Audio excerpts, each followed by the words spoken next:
పరిశుద్ధ గ్రంథమైన బైబిల్ సెలవిస్తా ఉంది. కలవర పడకుడి అనే మాట చాలా స్పష్టంగా ప్రభు జ్ఞాపకం చేశాడు.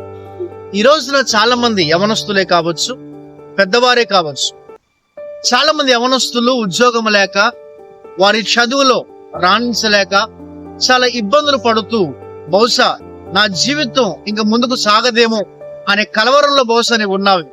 భయపడాల్సిన అవసరం లేదు. కలవర పడొద్దని ప్రభు నిన్ను ధైర్యపరుస్తూ ఈరోజు ఈ మాటల్లో నిన్ను బలపరచడానికి ప్రభు మాట్లాడుతున్నాడు.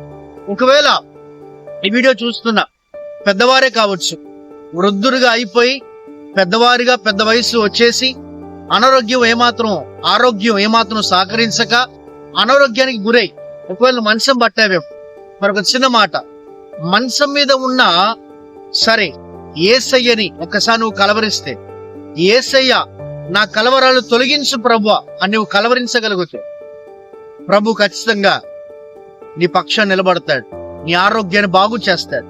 కాబట్టి యవనస్తురాలా ఈ వీడియో చూస్తున్న ప్రతి ఒక్కరు కూడా నీ జీవితం చాలా విలువైనది.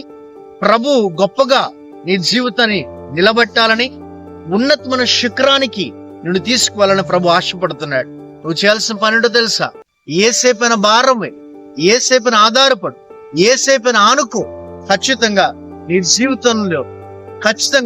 నీ జీవితం గమ్యస్థానంలో ఆ యేసే గొప్ప విజయాన్ని ఇస్తాడు. ఇంకొద్ది మాటలు దేవుడు దీవించును గాక.